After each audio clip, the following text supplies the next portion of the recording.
시청자와 함께하는 시민데스크. 2023년 우리 일상은 어떻게 달라질까요? 오늘 시청자 비평 리뷰 Y에서는 달라지는 2023 정책과제 보도를 살펴봅니다. 연말연시 분위기를 더해줄 클래식 한 곡 어떠세요? 오늘 에필로그 Y 시간, YTN 라디오 듀엣2의 더 클래식을 이끄는 유슬기 씨와 함께합니다. 시청자 관심이 집중된 이번 주 뉴스는 어떤 소식일까요? 시청자 브리핑 시시콜콜 위클리픽, 여러분의 목소리로 채워집니다.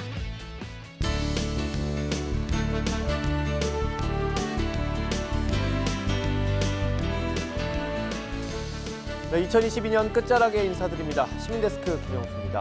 올 한해 YTN을 통해서 많은 소식 전해드렸습니다. 돌이켜보면 기쁘고 행복한 소식보다 안타까운 소식이 더 많았던 것 같습니다. 무거운 마음을 뒤로하고 2023년 개묘년 새해에는 보다 더 나은 건강한 소식들로 채워지길 희망해봅니다. 시청자 여러분의 힘찬 도약을 응원하면서 2022년 마지막 시민데스크 시작하겠습니다.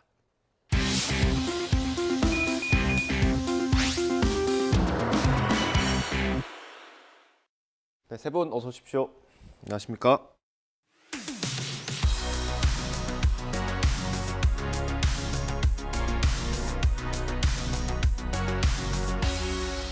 네, 시청자 비평 리뷰 Y 시작하겠습니다. 먼저 이혜수 시청자 평가원께서 꼽아주신 오늘의 주제부터 들어보겠습니다. 연말에는 지난 한 해를 돌아보기도 하지만 새해 계획을 야심차게 짜기도 합니다. 정부도 연말이면 신년 계획을 세우는데요. 요즘이 딱 그런 시기죠. 정부는 1년 동안 추진할 핵심 정책과 달성 목표를 발표하고 있습니다. 그래서인지 YTN의 뉴스라인도 2023년 새롭게 달라지는 정책과 제도를 점검하는 내용으로 채워졌는데요. 오늘 리뷰 Y에서는 2023년 정책과제 보도를 살펴보겠습니다.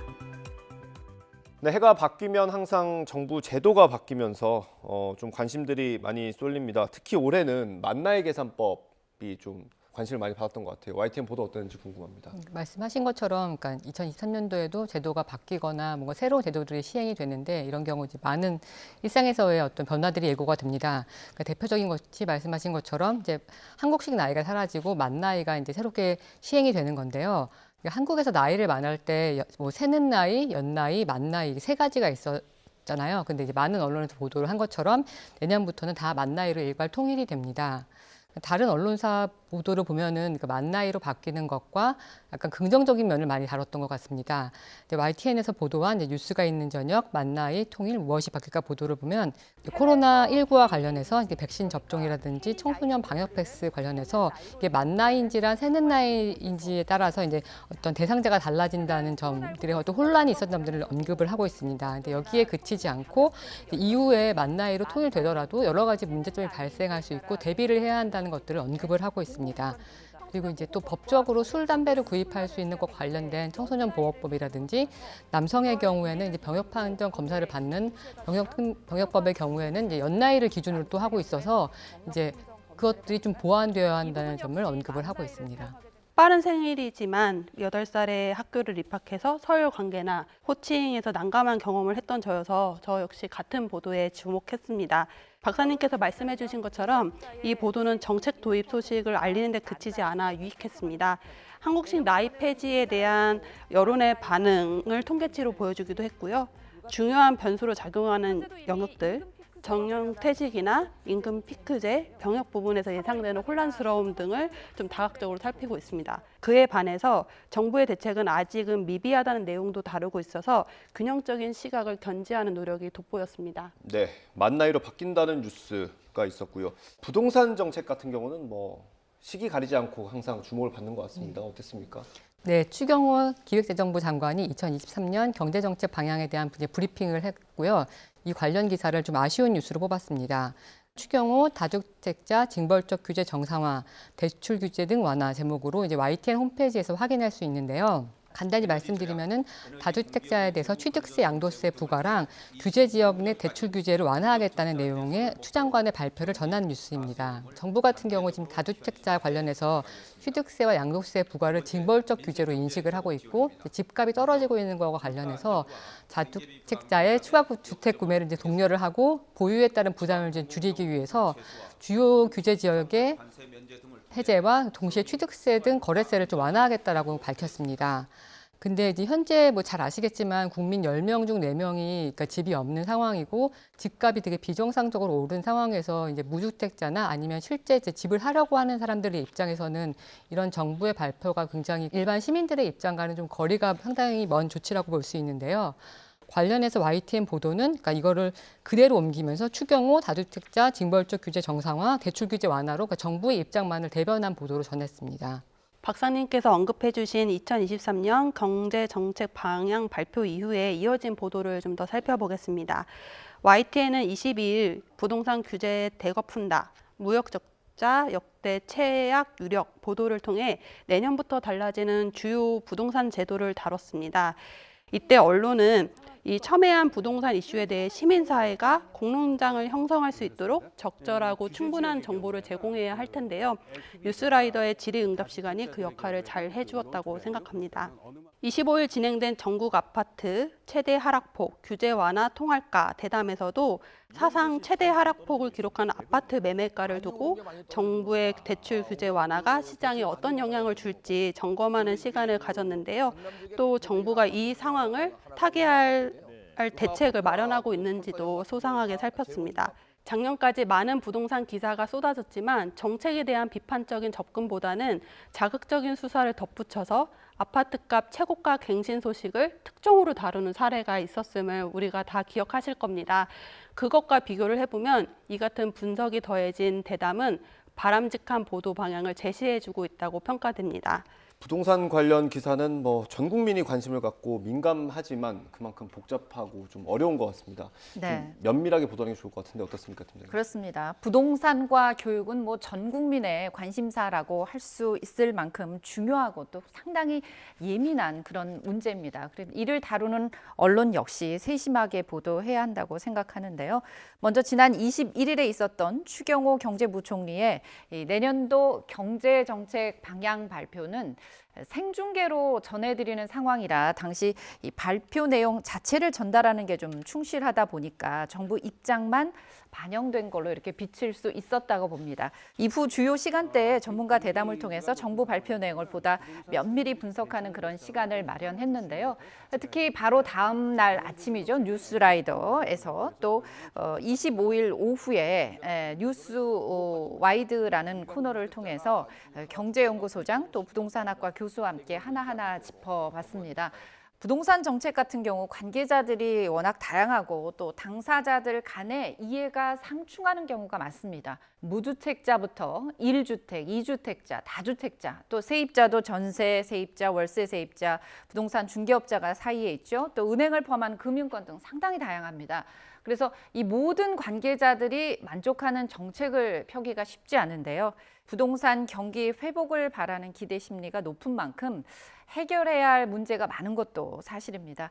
앞으로도 새 정부 부동산 정책의 실효성과 영향력 또 여론의 반응 정확히 포착하고 어려운 용어는 쉬운 걸로 또 풀어서 이해관계자들의 입장을 충실히 가감없이 전달하도록 더욱 노력하겠습니다. 네, 어렵고 복잡한 문제일수록 쉽게 풀어드리는 게 뭐 저희 역할이니까요. 조금 더 노력하면 될 것 같고요. 다음 노동 관련 보도를 좀 보겠습니다. 최근에 정부가 노동개혁을 추진하겠다고 강조를 하면서 관련 기사들도 많이 나왔습니다. 어떻게 나왔습니까? 네, 정부는 내년에 우선적으로 추진해야 할 개혁으로 노동개혁을 꼽았습니다.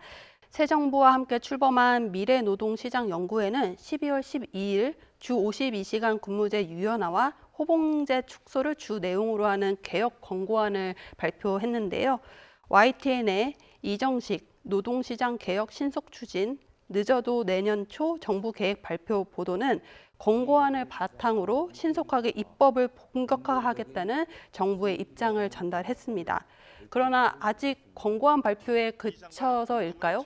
정부의 정책 발표를 단순 중계하는 피상적인 보도에 그쳐 많이 아쉬웠습니다. 이틀 후 방송된 당정 노동개혁안 조속히 마련 믿을 건 민심뿐 보도도 살펴보겠습니다. 국민이 우려하는 노동자의 휴식권과 건강권 확보를 위한 안정장치를 충분히 고려하겠다는 다소 안일한 대처에 대해서도 좀 무비판적으로 다루지 않았나 하는 아쉬움이 큽니다. 아직 권고안이긴 합니다만 정부의 최종 결정을 기다리고 지켜보는 것에서 넘어서서 언론 스스로 개혁의 중요한 지점이나 방향을 점검하고 시민들의 기대와 우려를 청취하며 중재를 만들어가는 과정이 필요해 보입니다. 네, 관련해 2023년도에 변화된 제도들을 다뤘지만은 주요 쟁점 사항을 언급하지 않은 보도들이 있었는데요. 그러니까 2023년 달라지는 제도, 소비기한 도입, 입학금 폐지 이렇게 보도를 해서 이제 이것들을 알렸는데요. 먼저 노동 분야에서 최저임금이 올해보다 460원 오른 시간당 9,620원으로 결정이 됐는데요. 관련 소식을 이제 YTN으로 달라지는 제도로 보도를 했습니다. 다만 최저임금 인상 외에 일주일에 최대로 근무할 수 있는 노동 시간이 바뀔 수 있는 가능성과에 대해서는 이제 주목하지는 않았던 것 같습니다. 정부가 이제 2023년 경제정책 방향에서 주 52시간을 주 69시간으로 확대하는 내용을 발표를 했거든요. 그러니까 기존의 어떤 주 단위였던 초과근무 관리 단위를 월, 분기, 반기, 연 단위로 바꾸겠다는 것이 핵심인데 그 경우 노동자는 최대 69시간, 하루에 11시간 30분을 일하게 됩니다. 정부는 2023년도에 이제 상반기 관련법 개정을 통해서 입법안을 추진하겠다고 해서 확정된 것은 아니긴 하지만은 굉장히 큰 변화를 가져올 수 있는 지점인데 언급이 빠져서 아쉬웠습니다. 네, 부동산만큼 이해관계가 좀 복잡하게 얽혀 있는 문제입니다. 노동자도 있고 사회적 약자도 있고요, 기업도 있고요. 네. 팀장님 어떻게 보셨습니까? 이해수 평가원께서 지적하신 것처럼 이 노동시장의 유연화 정말 첨예한 이슈임에 틀림이 없습니다. YTN에서도 미래 노동시장 연구회 권고안 발표와 이후 고용노동부 장관의 입법 추진 입장이 나오자 주로 정치 패널과의 대담 속에서 이 문제가 어떤 여야 간 대립으로 많이 언급이 됐습니다. 그러다 보니까 이 제도 개편의 당사자인 노동자 또 상대 파트너인 재계의 목소리에 귀를 기울이는데 좀 부족한 면이 있었던 게 사실입니다. 특히 주 52시간제 도입 후에 노동시장의 변화, 그러니까 즉 다시 말해서 실제 노동자의 삶의 질이 얼마만큼 향상됐는지 또 기업 활동에 어떤 변화가 있었는지 사실 완벽한 제도는 없기 때문에 개선할 점은 무엇인지 한번 꼼꼼히 살펴보는 것이 먼저 선행됐다면 더 알찬 보도가 되지 않았을까 하는 아쉬움도 듭니다. 따라서 정부의 추진 과정뿐만 아니라 당사자인 노동계와 재계의 기대와 함께 우려를 더 귀담아 듣고 또 보다 나은 대안과 방향을 모색할 수 있도록 YTN이 이 공론의 장을 마련하는 데 더 앞장서도록 노력하겠습니다. 네, 최대한 많은 목소리를 전할 수 있으면 좋을 것 같고요. 이것 말고 또 어떤 정책 보도 눈에 띄셨습니까? 새해 달라지는 정책을 점검한 YTN의 다양한 뉴스를 보면서 그 보도가 중앙정부의 정책들 중심으로 이루어지고 있다는 점이 조금 아쉽게 다가왔습니다. 소통 통해 혁신 정책 마련, 경기도 다양한 소통 행사의 보도가 있긴 했지만요. 도지사의 소통 행보에 주목하는 것에 그치고 있었습니다. 지역 정책에 대한 구체적인 로드맵을 보도하는 시도가 더해졌으면 좋겠다라는 생각이고요. 중앙 집권적 사회 구조 탓에 비서울권 정책 변화와 방향은 이 언론사의 관심에서 좀 멀어지고 있고 심층적인 분석으로 정책의 문제점을 지적하는 시간도 많이 부족해 보입니다. 또 이번 정부의 국정과제의 큰 특징은 기존의 4대 기본 부분에 어디서나 살기 좋은 지방시대라는 목표가 추가되었다는 점입니다. 지역 내 정책들과 전개 과정을 꼼꼼하게 분석하고 정치와 행정의 여론을 연결을 시키는 것은 언론의 역할이겠죠. 비단 지역 언론만의 역할은 아닙니다. 지역의 현안을 다루는 역할이 지역 언론에 한정되어 있을 경우에, 그러니까 전국 단위로 뻗어나가지 못할 경우에는 충분한 감시와 문제인식이 이루어지지 못할 가능성이 높습니다. YTN 뉴스에서 지역 단위의 정책 변화들도 비중 있게 다루어졌으면 합니다. 드러나지 않은 인신매매 피해자를 찾아낼 수 있는 지표를 개발했다는 소식과 함께 2023년도에 인신매매 방지법의 시행을 전한 뉴스도 있었는데요. 여가부 잠재적 인신매매 피해자 찾아낼 지표, 식별지표 개발 제목의 보도입니다. 인신매매라고 하면 되게 옛날 얘기처럼 들려지긴 하는데 사실 성매매, 성착취, 노동력 착취가 다 여기 인신매매에 해당이 되는데요. 지금까지 인신매매라는 규정은 형법에만 존재를 했고 유형도 매매에만 한정을 해서 국제사회 수준에 미치지 못했습니다. 일례로 미국 국무부가 지난 7월 그러니까 인신매매 보고서에서 한국의 인신매매 근절 노력에 미흡했다면서 이제 관련 평가 등급을 20년 만에 1등급에서 2등급으로 낮추기도 했습니다. 그러니까 이런 것들을 반영해서 인신매매 방지법 같은 경우에 형법, 성매매 처벌법, 청소년 성보호법, 근로기준법, 장기이식법, 장애인 복지법 등 11개 법률에 흩어져 있던 관련 범죄 예방과 피해자 보호 지원 법안들을 담고 있어서 각각의 법률을 따로 적용했을 때 생겼던 문제점들을 좀 개선을 하고 있습니다. 이번 YTN 보도 같은 경우에는 식별 지표 내용에 초점이 맞춰져서 법에 대한 구체적 설명은 다루진 않았지만은 이 법과 관련해서 의미를 기울였다는 점에서 이제 굉장히 의미가 있다고 생각을 합니다. 네. 오늘 리뷰 Y 내용 정리 한번 해보겠습니다. 이것만은 꼭 시간입니다. 평가원님부터 한 줄 요약 들어보겠습니다. 변화할 정책 과제, 정무 중심 보도를 넘어서야 YTN이 새롭게 개편될 정책에 대한 맥락적 보도, 시민의 관심사와 의견이 수렴된 보도를 이어나가길 바랍니다. 정책 도입 이후에도 정책에 대한 꾸준한 견제와 비판, 감시 기능을 충실히 해주시길 바랍니다. 네, 다음 이선민 박사님 한 줄 평 들어보겠습니다. 변화된 정책, 영향을 받는 시민 입장에서 보도를 시민들이 제도 변화에 대비하거나 적응하기 위해서는 충분한 시간과 정보가 필요한데요. 정책을 시행하는 사람의 발표를 전하는 것에 그치지 말고 정책의 영향을 받고 정책을 적용을 받는 사람의 입장에서 정확하고 알기 쉽게 정보를 전달해 주시길 바랍니다. 네, 올해 마지막 시간이었습니다. 고생하셨습니다. 세 분 오늘 말씀 여기까지 듣겠습니다. 고생하셨습니다.